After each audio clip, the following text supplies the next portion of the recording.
जय हिंद दोस्तों। आज 2 दिसंबर 2020 है। दैनिक जागरण के राष्ट्रीय संस्करण का कंप्लीट न्यूज एनालिसिस करेंगे जो यूपीएससी, स्टेट पीसीएस या किसी भी वनडे एग्जाम के प्रीलिम्स, मेंस और इंटरव्यू तीनों ही पर्सपेक्टिव से इंपॉर्टेंट होगा। देखो, किसान को लेकर के जो मुद्दा चल रहा है ये काफ़ी इंपॉर्टेंट न्यूज़ है। कई बार हमने डिस्कस किया है, लेकिन इस पर एक मैं सेपरेट वीडियो बना दूंगा ताकि आपको पता चले कि किसान आखिर विरोध क्यों कर रहे हैं, सरकार का क्या पक्ष है, सरकार ने क्यों बिल पारित किया है। राइट, तो डिटेल से उस पर एनालिसिस करेंगे। अब देखो, ये भी उसी से संबंधित मुद्दा है। बस यहाँ पे थोड़ी सी चर्चा क्या है, चर्चा ये है कि जो कनाडा के प्राइम मिनिस्टर है जस्टिन ट्रूडो, ये जो है ये कनाडा के प्राइम मिनिस्टर हैं। तो कनाडा के प्राइम मिनिस्टर ने जो है किसानों के समर्थन किया है। राइट, जो किसान देश भर में जो है मूवमेंट कर रहे हैं, जो किसान देश भर में आंदोलन कर रहे हैं, सरकार के खिलाफ आंदोलन कर रहे हैं, उसका समर्थन किया। तो उसका अपना एक घरेलू पॉलिटिक्स हो सकता है, क्योंकि देखो अभी जो देश भर में आंदोलन चल रहे हैं, अधिकतर आंदोलन जो हो रहे हैं वो पंजाब से हो रहे हैं और हरियाणा से हो रहा है।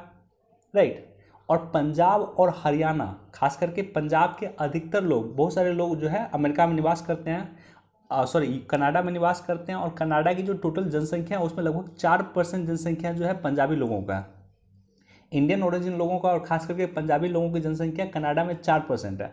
तो वहाँ के अपने डोमेस्टिक ऑडियंस को, डोमेस्टिक लोगों को, डोमेस्टिक राजनीति को प्रभावित करने के लिए कनाडा ने इस तरह का स्टेटमेंट दिया। लेकिन आपको समझना होगा कि कनाडा ने जो है एक तरफ से एमएसपी का समर्थन किया है, यहाँ पे किसानों के पक्ष में बोलते हुए या सरकार के खिलाफ जाके बोलते हुए कनाडा ने एमएसपी का समर्थन किया। राइट, और दूसरी तरफ कनाडा जो है भारत सरकार के खिलाफ WTO, वर्ल्ड ट्रेड ऑर्गेनाइजेशन गई हुई है एमएसपी के खिलाफ। तो एक तरफ किसान का समर्थन करके एमएसपी को सपोर्ट कर रहे हैं और दूसरी तरफ WTO जाकर के एमएसपी का विरोध कर रहे हैं। तो एक द्वंद्वात्मक स्टेटमेंट है। राइट, कॉन्फ्लिक्ट स्टेटमेंट है दोनों। एक तरफ आप एमएसपी का विरोध कर रहे हैं WTO में, और दूसरी तरफ आप किसान का समर्थन कर रहे हैं और आप ये कह रहे हैं कि सरकार को किसानों को एमएसपी देना चाहिए। तो अधिक इम्पॉर्टेंट नहीं है, बस आपको नज़र रखना चाहिए। ये आपके लिए अधिक इम्पॉर्टेंट है कि आपको ये जानकारी होना चाहिए कि WTO के खिलाफ कौन कौन सा देश कब इंडिया के खिलाफ गया।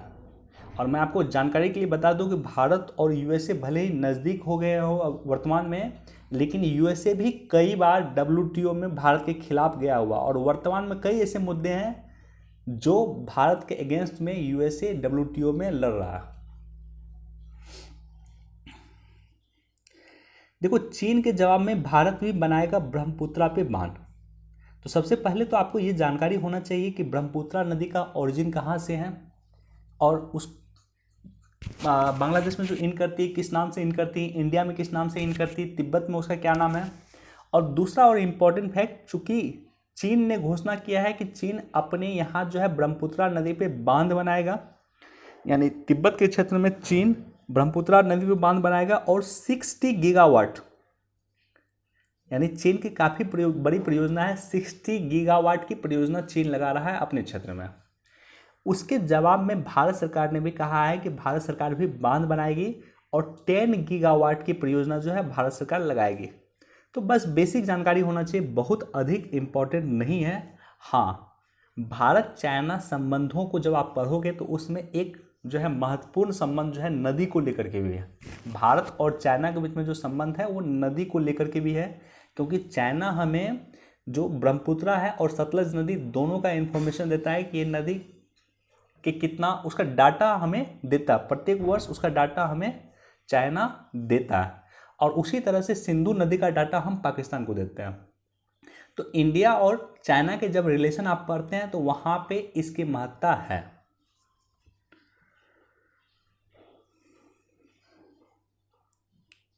देखो, प्रदूषण को लेकर के भी हमने कई बार डिस्कस किया। न्यूज को पढ़ने का मतलब क्या होता है ना, कि जब कुछ अलग पर्सपेक्टिव है तो उसको आपको ज़रूर देखना चाहिए। हमने कई बार आपके साथ डिस्कस किया है कि दिल्ली के एयर पोल्यूशन को जो है सबसे बड़ा रीज़न जो है वो है पराली। हालांकि हमने आपके साथ ये भी बताया कि दिल्ली के एयर पोल्यूशन का कई रीज़न है, 7-8 रीज़न की चर्चा हमने आपके साथ किया था। हमने कहा था कि पराली एक महत्वपूर्ण मुद्दा है, लेकिन पराली एकमात्र मुद्दा नहीं है। तो यहाँ पे जो है हाल फिलहाल में एक सर्वे में ये बताया गया है कि दिल्ली में एयर पोल्यूशन का कई रीजन है, खास करके PM10 और PM2.5 का कई रीजन है। और अधिक जो रीजन है वो पराली से अधिक जिम्मेदार जो रीजन है वो है स्थानीय कारक।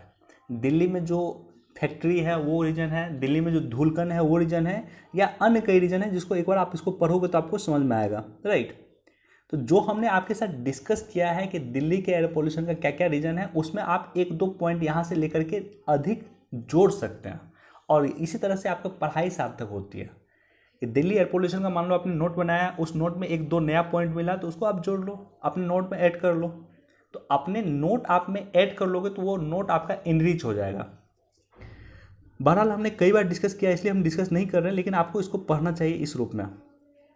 उसी तरह से जब आपको दिल्ली के एयर पोल्यूशन का क्या सॉल्यूशन हो सकता है तो उस सॉल्यूशन में आप इसको भी नोट कर सकते हैं। एक सॉल्यूशन दे सकते हैं कि सरकार जो है देश के सबसे बड़े स्मॉग टावर का निर्माण कर रही है आनंद विहार में। दिल्ली के आनंद विहार में स्मॉग टावर का निर्माण कर रही है। क्या होता है स्मॉग टावर? एक टावर होता है, जैसे चिमनी देखा है ना आपने, चिमनी का जो भट्ठी होता है, तो उसी तरह का एक टावर होगा, मान लो इस तरह का। अब ये क्या करेगा, ये क्या करेगा, एयर को जो है सोखने का काम करेगा। जो PM2.5 है, PM10 है, इसको सोखने का काम करेगा। तो ये टावर होता है, एयर को साफ करने का काम, प्यूरिफाई करने का काम करता है, इसको सोखता है और ऑक्सीजन रिलीज करता है। तो ये काम जो है ये स्मॉग टावर करता है, एयर को प्यूरिफाई करने का काम करता है बेसिकली।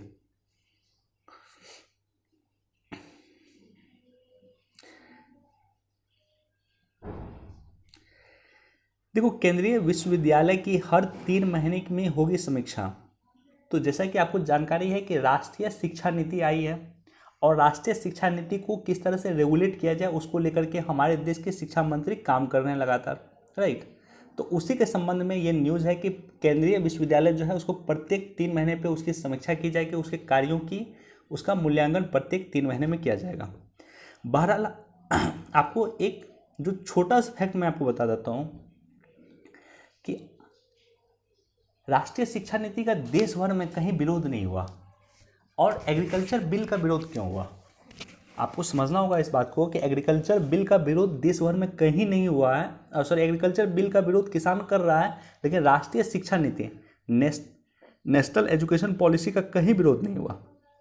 तो उसका सबसे बड़ा रीजन था कि नेशनल एजुकेशन पॉलिसी जो बनाया गया वो पूरे देश भर में राय लेकर बनाया गया। देश भर में लोगों से राय लिया गया और उसके बाद नेशनल एजुकेशन पॉलिसी बनाया गया, इसलिए इसका विरोध कहीं नहीं लोग किया। दूसरी तरफ जो एग्रीकल्चर बिल थी या एग्रीकल्चर रिफॉर्म्स की मैं बात करूं, बहुत बड़ा रिफॉर्म्स किया है सरकार ने एग्रीकल्चर में। और मेरे अनुसार ये एग्रीकल्चर रिफॉर्म्स जो है ये सबसे बड़ा रिफॉर्म्स है अभी तक का, आफ्टर 1966-67, यानी हरित क्रांति के बाद सबसे बड़ा रिफॉर्म्स है। बावजूद इसके किसान इसका विरोध क्यों कर रहे हैं? तो इसका मेजर रीज़न यह भी है कि किसानों से राय नहीं लिया गया। सरकार को चाहिए कि जब जिस तरह से आपने न्यू एजुकेशन पॉलिसी लाई थी, तो एजुकेशन पॉलिसी लाते वक्त आपने लोगों से राय लिया, उसी तरह से आप किसानों के लिए अगर कोई बिल ला रहे हैं, किसानों के लिए कोई रिफॉर्म्स ला रहे हैं, तो आपको किसानों से बात करनी चाहिए थी, राइट। ये पॉइंट आप ऐड कर सकते हैं, जब आप अपने आंसर लिखें तो इस पॉइंट को आप ऐड कर सकते हैं कि लोगों से राय लेना चाहिए। देखो, ये टॉपिक जो है बहुत इंपॉर्टेंट टॉपिक नहीं है, लेकिन मैं आपको बताना सिंपल एक पॉइंट चाहता हूँ कि Ahmedabad Mumbai bullet train project को पर्यावरण की मंजूरी मिली। हमारे देश में जो दवाई के सेक्टर में हम लोग विश्व में आ गए और कई देशों को हमने दवाई देने का काम किया है कोरोना के समय में। लेकिन दवाई का जो बेसिक इंग्रेडिएंट है जिसको API कहा जाता है, एक्टिव फार्मास्यूटिकल इंग्रेडिएंट, एक तरह से कोई दवाई का कच्चा माल है, राइट। तो कच्चा माल ही नहीं रहेगा तो क्या सामान बन पाएगा? नहीं बनेगा। कच्चा माल ही नहीं रहेगा तो दवाई बन पाएगा? नहीं बनेगा। तो ये जो एक्टिव फार्मास्यूटिकल इंग्रेडिएंट था, इसको मंगाते थे सबसे अधिक हम चाइना से।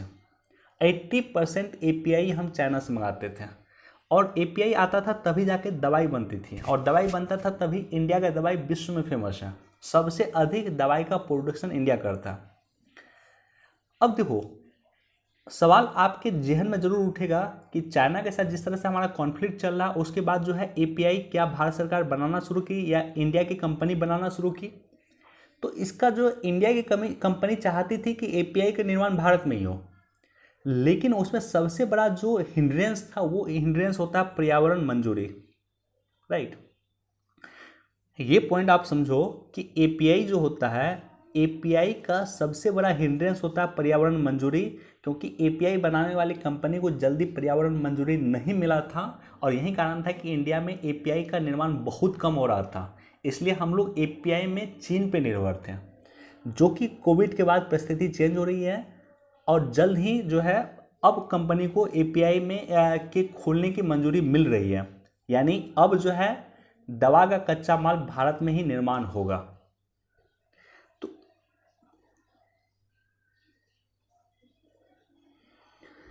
देखो, इसको भी पढ़ सकते हो। किसान जो आंदोलन कर रहे हैं, किसान की मांग है कि उसका एमएसपी समाप्त नहीं किया जाए।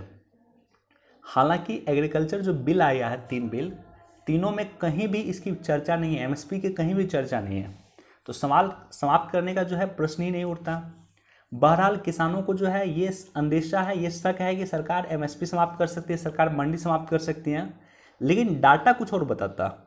डाटा बताता है कि इंडिया में जितना किसान है उसका सिर्फ 6% किसान को ही एमएसपी मिलता है। इंडिया के, I repeat the fact, India के सिर्फ 6% किसान को एमएसपी का लाभ मिलता है, 94% किसानों को एमएसपी का लाभ नहीं मिलता है। तो फिर क्वेश्चन उठता है कि किसान इतना आंदोलन क्यों कर रहा है। तो ये मेरे समझ से बाहर की बात है।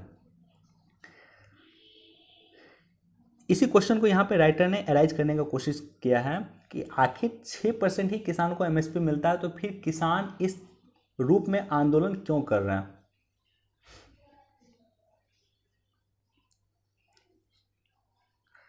देखो, रूसी वैक्सीन स्पुतनिक 5 का भारत में क्लिनिकल ट्रायल शुरू।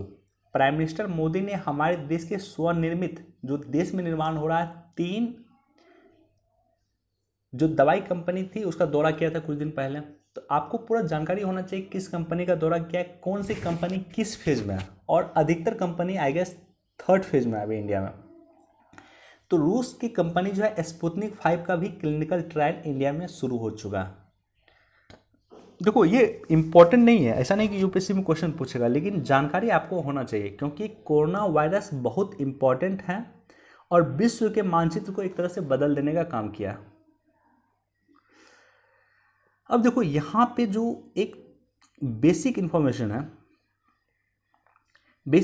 है जीआई टैग।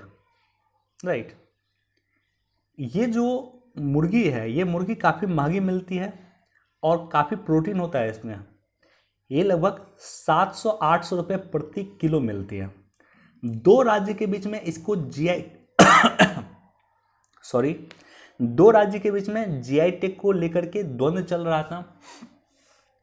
छत्तीसगढ़ बोलता था कि मुझे इसका जीआई टैग मिलना चाहिए और मध्य प्रदेश बोला करता था कि मुझे इस पर जीआई टैग मिलना चाहिए, और फाइनली मध्य प्रदेश को कड़कनाथ मुर्गा के लिए जो है जीआई टैग मिला। तो याद रखना, कड़कनाथ मुर्गा किस राज्य को जीआई टैग मिला है इसके लिए, तो मध्य प्रदेश के लिए मिला। तो कड़कनाथ मुर्गा के लिए मध्य प्रदेश को जीआई टैग मिला। राइट, अब देखो जीआई टैग के बारे में थोड़ा सा इंफॉर्मेशन मैं आपको दे देता हूँ, और एक स्पेशल वीडियो मैंने बनाया था जीआई टैग पे। 2019-20 का जितना भी जीआई टैग है उसमें मैंने बनाया है, अगर हो सके तो देख लेना, प्लेलिस्ट में आपको मिल जाएगा। और बहुत पहले मैंने बनाया था, आई गेस मई या जून में मैंने बनाया था। तो जीआई टैग क्या होता है? जीआई टैग मतलब होता है कि ज्योग्राफिकल इंडिकेशन टैग होता है। इसका मतलब होता है कि किसी भौगोलिक स्थान पे, किसी पर्टिकुलर भौगोलिक स्थान पे जो है उसकी खूबी होती, कुछ चीज़ें, कुछ सामान, उसे जीआई टैग दिया जाता है। जीआई टैग हमेशा जो है गुड्स को दिया जाता है, सेवा को नहीं दिया जाता है। यानी सर्विस को जीआई टैग नहीं दिया जाता है, केवल सेवा को दिया जाता है, सामान को दिया जाता है। कोई विशिष्ट उत्पाद होता है किसी पर्टिकुलर स्थान का। जैसे मान लो दार्जिलिंग में जो टी बनता है, दार्जिलिंग में ही वो टी मिलेगा। आप चाहोगे कि दार्जिलिंग का टी जो है बिहार में उगा लें, आप चाहोगे कि दार्जिलिंग का टी गोवा में उगा लें, तो ऐसा नहीं हो सकता। राइट, तो इसलिए पर्टिकुलरली उस जगह के, उस स्थान के, उस वस्तु को जो है जीआई टैग मिलता है। अंतर्राष्ट्रीय स्तर पे इसको रेगुलेट करने का काम डब्ल्यूटीओ करता है, राइट। तो डब्ल्यूटीओ का एक समझौता हुआ था, इस समझौता का नाम है ट्रिप्स समझौता, यानी trade related aspect of intellectual property right. इस समझौता के तहत जो है भारत सरकार इस पे सिग्नेटरी है, और भारत सरकार ने एक एक्ट पारित किया, geographical indication of goods registration and protection act 1999, जो सितंबर 2003 में लागू हुआ, और उसके तहत 2004 में दार्जिलिंग टी को पहला जीआई टैग मिला है इंडिया में। जीआई टैग को प्राप्त करने का जो ऑफिस है जहाँ पे अप्लाई किया जाता है वो है चेन्नई में। तो ये बेसिक इन्फॉर्मेशन है जो जीआई टैग के बारे में हमने आपके साथ चर्चा किया। साथ ही साथ 2019-20 का जो इम्पोर्टेंट जीआई टैग है उसका एक अलग से लिस्ट, एक अलग से वीडियो मैंने बनाया है, देख लेना, आपको प्लेलिस्ट में मिल जाएगा।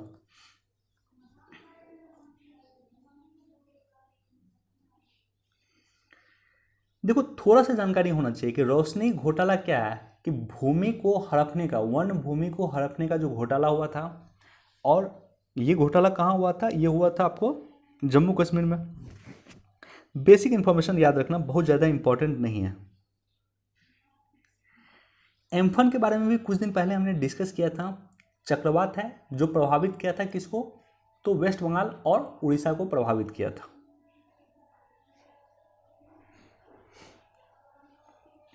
देखो यहाँ पे जो मैं आपको दिखाना चाहता हूँ कि काले हिरन शिकार मामले में सलमान को पेशी से छूट।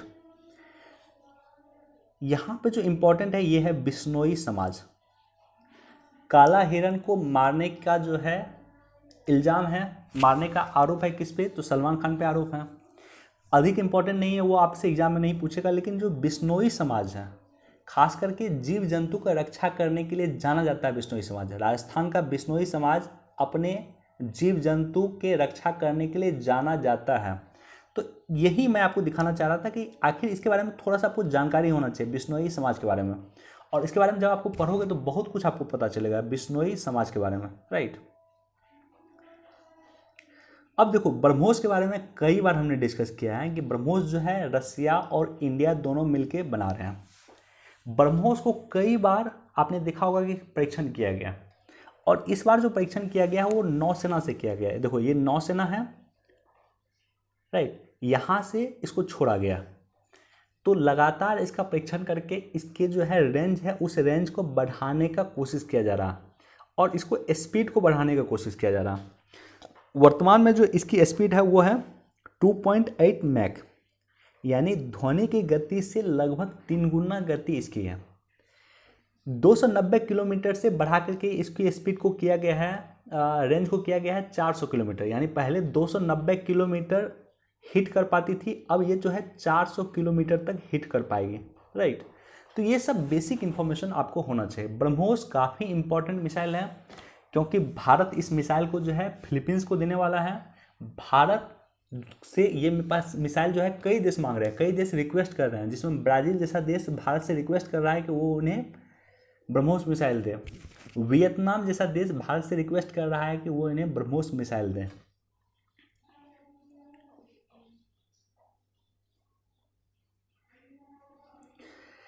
देखो, अगर आप बिहार के हैं और बीपीएससी वगैरह दे रहे हैं तो इसको एक बार पढ़ सकते हैं। कुछ पॉइंट मैंने हाईलाइट किया, उसी को आपको पढ़ना है। बीपीएससी वगैरह के लिए काम दे सकता है, यूपीएससी वगैरह में काम नहीं देगा। एक बार इसको देख सकते हैं, थोड़ा बिहार से रिलेटेड डाटा दिया हुआ, एक बार देख सकते हैं। ऊर्जा क्षेत्र में नई क्रांति की दस्तक, एक स्पेशल मैं वीडियो लेकर आ रहा हूँ, और ये वीडियो होगा यूएनएफसीसी पे। इसका पीडीएफ मैं आज कल तक मैं तैयार कर लूँगा, और कल होगा तो कल रात में मैं अपलोड कर दूँगा। जब तक आप यूएनएफसीसी का जो समिट है पेरिस क्लाइमेट चेंज तक जब तक आप नहीं समझोगे, तब तक आपको ये नहीं पता चलेगा कि भारत सरकार आखिर इतना काम कर क्यों रही है। भारत सरकार ऊर्जा के सेक्टर में, खास करके रिन्यूएबल एनर्जी के सेक्टर में इतना काम क्यों कर रही है। आईएसए इंटरनेशनल सोलर अलायंस की स्थापना भारत में क्यों हुई है, राइट। उसके तहत इसके बाद कई सारी परियोजना जो है, जैसे मान लो कुसुम परियोजना हो गया, जैसे रूफटॉप परियोजना हो गया, कई सारी परियोजना देश में चल रही है जो सोलर एनर्जी को बढ़ाने के लिए, विंड एनर्जी को बढ़ाने के लिए, या अन्य एनर्जी को बढ़ाने के लिए चल रही है, रिन्यूएबल एनर्जी को बढ़ाने के लिए चल रही है। तो वो मैं बना दूंगा, उसके बाद आपको ये चीज़ें समझ में आनी शुरू होगी। ये जो न्यूज़ है, ये न्यूज़ संबंधित है हाइड्रोजन एनर्जी से, कि हाइड्रोजन एनर्जी को एक ऑल्टरनेट एनर्जी के तौर पे देखा जा सकता है। विश्व में कई सारे देश के जो है बसें जो है वो हाइड्रोजन एनर्जी के माध्यम से चल रही है। दूसरा और इम्पॉर्टेंट फैक्ट यहाँ पे राइटर का कहना है कि इस्पात बनाने के लिए, यानी इस्पात जो बनता है, लोहा जो बनता है, उसको बनाने के लिए हमें चाहिए क्या? हमें कोयला चाहिए, कोयला चाहिए, और कोयला काफ़ी मात्रा में हम विदेश से आयात करते हैं। तो कोयला के जगह पे क्या हम इस्पात बनाने के लिए, लोहा बनाने के लिए कोयला के जगह क्या हम हाइड्रोजन एनर्जी का यूज कर सकते हैं? तो बिल्कुल कर सकते हैं। विश्व में कुछ देश ऐसा कर भी रहा है। तो इसी को लेकर के एडिटोरियल दिया हुआ है, हाइड्रोजन एनर्जी किस तरह से आने वाले समय में प्रीडोमिनेंट हो सकती है। कुछ इंपॉर्टेंट पॉइंट है जिसको लिख लेना आप लोग, राइट। मैं चर्चा नहीं कर रहा हूँ डिटेल से इस पर, लेकिन आप इसके कुछ इंपॉर्टेंट पॉइंट को लिख लेना कि किस तरह से हाइड्रोजन एनर्जी जो है आने वाले समय में अन्य एनर्जी को रिप्लेस करने का काम करेगी।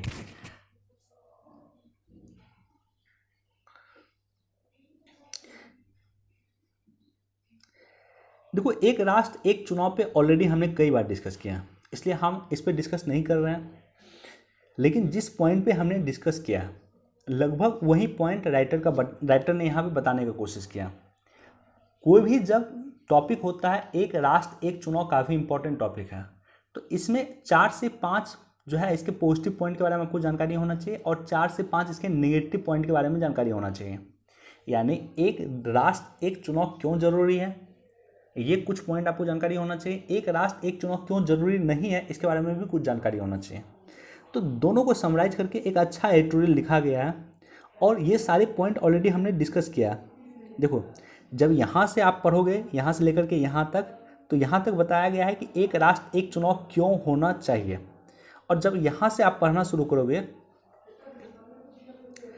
यहाँ से, तो यहाँ पे लिखा हुआ है कि एक राष्ट्र एक चुनाव क्यों नहीं होना चाहिए। तो सबसे पहला चुनौती है एक राष्ट्र एक चुनाव में, कि राजनीतिक दलों के बीच में जो है आम राय नहीं है। कुछ राजनीतिक दल का कहना है कि एक राष्ट्र एक चुनाव होना चाहिए, कुछ का कहना है एक राष्ट्र एक चुनाव नहीं होना चाहिए। यानी लोकसभा और विधानसभा का चुनाव एक साथ होना चाहिए, कुछ राजनीतिक दल का ऐसा कहना, कुछ का ऐसा नहीं कहना। पहला पॉइंट। दूसरा कि नहीं क्यों होना चाहिए, तो हमारा संविधान मौन है। हमारा संविधान कहीं भी ये नहीं कहता है कि एक राष्ट्र एक चुनाव होना चाहिए, यानी लोकसभा और राज्यसभा का चुनाव, राज्य का चुनाव एक ही साथ होना चाहिए, ये हमारा संविधान नहीं कहता है। तो इसी तरह से कई अन्य रीजन हमने टॉपिक आपके साथ डिस्कस ऑलरेडी पहले किया है, लेकिन इसको जब आप पढ़ोगे तो यहाँ पे सारा चीज़ दिया हुआ है, इसको एक बार नोट भी बना सकते हैं आप।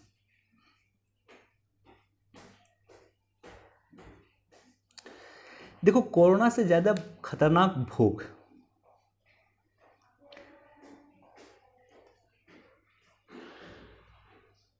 कुपोषण की समस्या हमारे देश में है। निश्चित तौर पे कुपोषण से सबसे अधिक ग्रसित जो है हमारा देश है, और कोरोना के बाद कुपोषण की समस्या बढ़ रही है, इसमें भी कोई दो राय नहीं है। तो यहाँ पे पोषण अभियान जो है, पोषण अभियान की तीसरी प्रगति रिपोर्ट जो है एक जारी हुआ है, और उस रिपोर्ट में अक्टूबर 2019 से लेकर के अप्रैल 2020 तक की स्थिति को बताया गया। तो इसी में जो है उजागर किया गया है, इस चिंता व्यक्त की गई कि किस तरह से कुपोषण की स्थिति और खराब हो रही है कोरोना के समय में। देखो, जब हमने कुपोषण आपके साथ डिस्कस किया था, कुपोषण बेसिकली ये समझ लो कि आपको 2-3 कंपोनेंट के बारे में, कुपोषण के बारे में आपको जानकारी होना चाहिए। पहला, कुपोषण का जो सबसे मेजर कंपोनेंट है, वो कंपोनेंट है अल्प पोषण, अंडर न्यूट्रिशन, राइट। दूसरा है बौनापन। तीसरा है चाइल्ड वेस्टिंग। एक तो बौनापन होता है, चाइल्ड स्टंटिंग अंग्रेजी में कहते हैं, एक होता है चाइल्ड वेस्टिंग, यानी जब एज के अनुसार आपका वजन नहीं बढ़े तो उसे चाइल्ड वेस्टिंग कहा गया, और जब एज के अनुसार आपकी हाइट नहीं बढ़े तो उसे चाइल्ड स्टंटिंग कहा गया।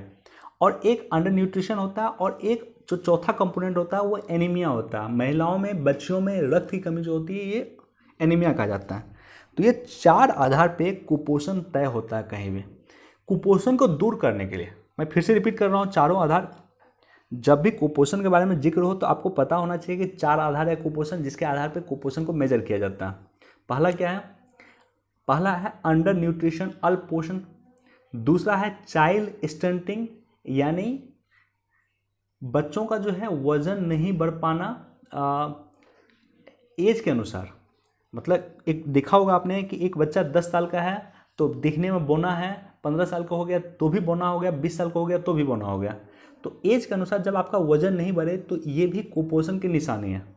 तीसरा है चाइल्ड वेस्टिंग, एज के अनुसार जब आपका वजन नहीं बढ़ेगा तो वो भी कुपोषण का निशानी है। और चौथा जो रीजन है वो है एनीमिया, महिलाओं में रक्त की कमी। अब देखो यहाँ पे जो हमने डिस्कस किया था कि भारत में जो है सरकारी पहल क्या है कुपोषण को दूर करने के लिए, जो सरकारी पहल है तो उसमें ऑलरेडी हमने डिस्कस किया था आपके साथ।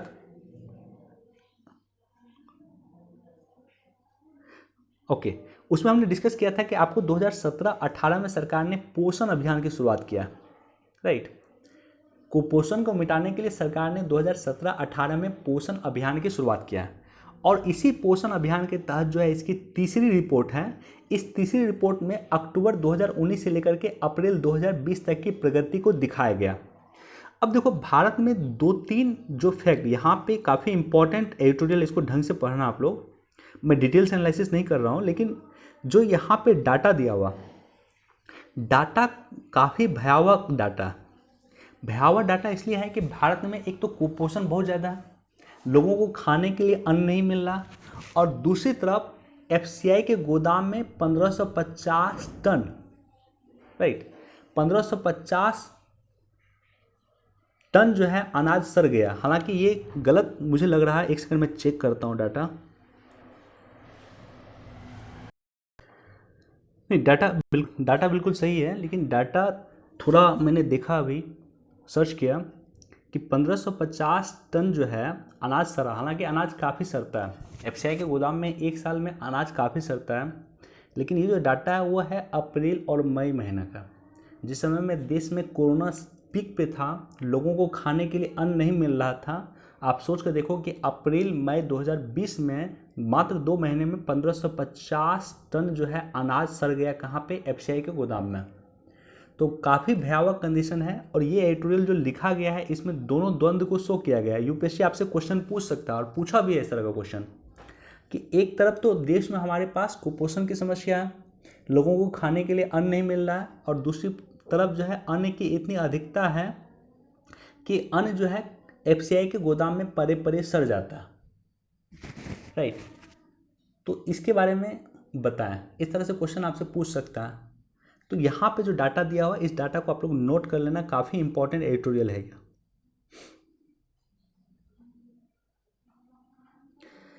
देखो झारखंड में मिले 10,000 साल पुराने मेगालिथ। तो ये सब न्यूज़ पे आपको जानकारी होना चाहिए, या इस न्यूज़ पे आपकी निगाह जरूर पड़नी चाहिए, इस तरह के न्यूज़ पे। क्यों? क्योंकि इस तरह का क्वेश्चन यूपीएससी पूछता है। जैसे 2019 के यूपीएससी के प्रीलिम्स में आपने क्वेश्चन अगर देखा होगा, तो अशोक की मान लो कोई अशोक का कोई शिलालेख मिला या कुछ अशोक का मिला, तो यूपीएससी उस वर्ष उससे रिलेटेड क्वेश्चन पूछ देगा। इसी तरह से मान लो 10,000 साल पुराने अगर मेगालिथ मिला है, यानी मेगालिथ क्या होता है? पत्थर होता है, एक तरह का पत्थर है जो 10,000 वर्ष पुरानी है। ये पत्थर मिला है, यूपीएससी इस तरह से क्वेश्चन आपसे पूछ सकता है। महापाषाण काल का ये पत्थर है, राइट।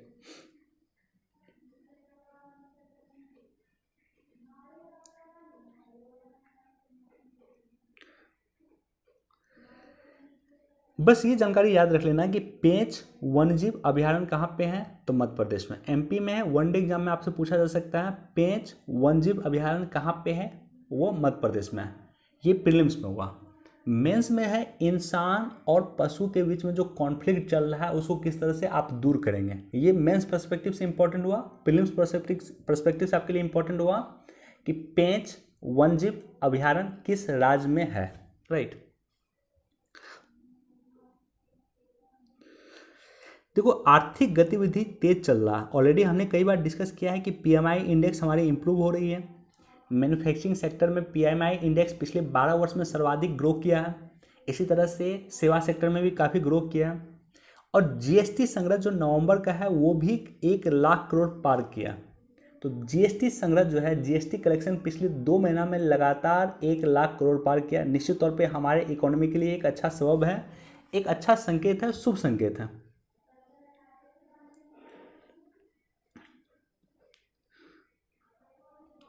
देखो, इसको आपको थोड़ा सा जानकारी आपको होना चाहिए। देश का पहला 100 ऑक्टेन पेट्रोल लॉन्च। ऑक्टेन संख्या क्या होता है? सबसे पहले तो इंपॉर्टेंट याद रख लेना कि ऑक्टेन क्या होता है।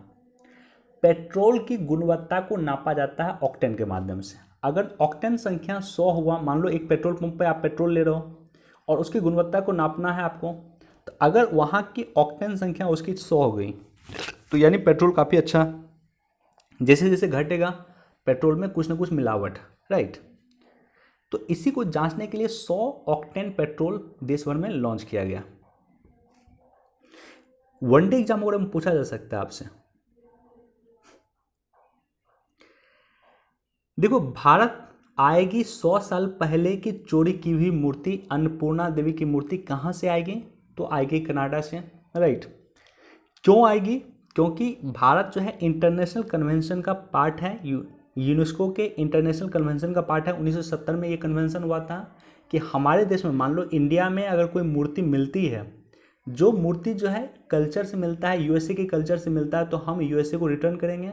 और यूएसए में अगर कोई मूर्ति मिलता है जो इंडिया के कल्चर से मेल खाता है, तो इंडिया उसको रिटर्न करेगा। तो ये हमारे बीच जो है म्यूचुअल अंडरस्टैंडिंग है, म्यूचुअल बॉन्ड है, अंडरस्टैंडिंग नहीं, म्यूचुअल ट्रीटी है। एक ट्रीटी हमने साइन किया और उस ट्रीटी के तहत हम बाध्य हैं ये चीज़ करने के लिए, और कनाडा भी बाध्य है ये चीज़ करने के लिए। तो कनाडा में जो ये मूर्ति मिली है, ये मूर्ति जो है भारतीय ओरिजिन की, भारत की मूर्ति दिखती है, इसलिए कनाडा इस मूर्ति को भारत को रिटर्न कर रहा है।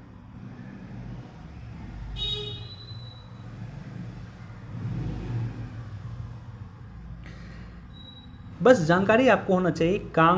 कांगड़ा में कान गढ़े जाते थे, यानी कान की प्लास्टिक सर्जरी की गढ़ थी कांगड़ा। कहाँ पे कांगड़ा? तो कांगड़ा है आपको हिमाचल प्रदेश में। देखो, कल जो है 1 दिसंबर था और 1 दिसंबर को विश्व एड्स डे मनाते हैं। तो उसी को लेकर के न्यूज़ था कि अभी तक एड्स की वैक्सीन क्यों डेवलप नहीं हो पाई। और ख़ास करके अगर यहाँ पे एक रिपोर्ट है, तो एड्स के बारे में अगर कभी आपको लिखना हो तो इस रिपोर्ट के बस इतना पॉइंट को जरूर नोट कर लें। यूएन एड्स 2017 की रिपोर्ट के अनुसार भारत में 69,000 लोगों को एड्स से मौत हो चुकी है। तो पहला रिपोर्ट। दूसरा है यहाँ पे देखो, एड्स की खात्मे के लिए 2030 तक एड्स को किस तरह से ख़त्म किया जाए, सस्टेनेबल डेवलपमेंट गोल है एक तरह से हम लोग का। तो उसके लिए सरकार ने 2017 से लेकर 24 तक 7 वर्षीय राष्ट्रीय कार्य नीति योजना भी की है, तैयार की है। यानी राष्ट्रीय कार्य योजना तैयार किया है कि किस तरह से एड्स को हमें एलिमिनेट करना है, भारत से इसको समाप्त करना है। उसके लिए 17 से लेकर के 24 तक सरकार काम कर रही है, यानी वर्तमान में सरकार एड्स को ख़त्म करने के लिए काम कर रही है, राइट।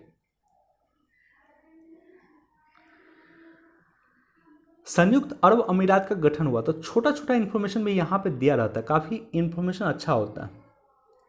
संयुक्त अरब अमीरात जो है टोटल 6 रियासत को मिला के बनाया हुआ था। तो संयुक्त अरब अमीरात में अबू धाबी भी आते हैं, शारजा भी आते हैं, दुबई भी आता है। तो ये 3 मेजर रियासत है, बाकी अन्य 3 और रियासत हैं। तो टोटल 6 रियासत को मिला करके यूएई संयुक्त अरब अमीरात बना है।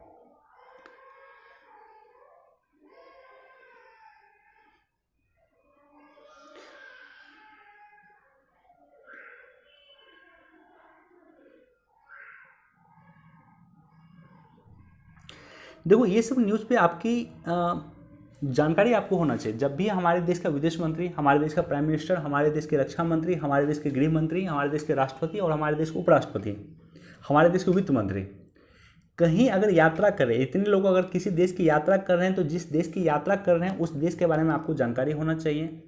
वहाँ की राजधानी क्या है, वहाँ का भारत मेंस पर्सपेक्टिव से वहाँ का जो है भारत के साथ क्या रिलेशन है, प्रीलिम्स पर्सपेक्टिव से वहाँ के राजधानी, वहाँ का लोकेशन, वो कहाँ पड़ता है, किस महासागर में पड़ता है, ये सारी की सारी डिटेल होना चाहिए। जैसे हमारे देश के जो विदेश मंत्री हैं एस जयशंकर जी, उन्होंने कुछ दिन पहले दौरा किया था, कहाँ का? तो सेशल्स का।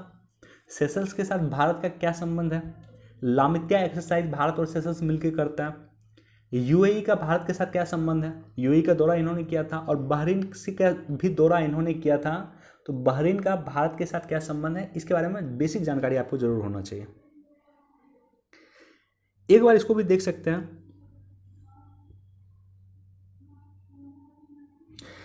चलो, इतना न्यूज़ था जिसको आपको पढ़ना चाहिए आज की न्यूज़ पे। हालांकि बहुत डिस्कस मैंने डिटेल से एनालिसिस नहीं किया, लेकिन बेसिक इन्फॉर्मेशन मैंने ज़रूर आपको देने का प्रयास किया है। किसान को लेकर के मैं एक स्पेशल वीडियो जल्द ही बना दूंगा, रात में या कल मैं कोशिश करूंगा उसको अपलोड कर देने का। चलिए, वीडियो देखने के लिए बहुत बहुत धन्यवाद। Thank you so much. Please do like, share and subscribe. Thank you.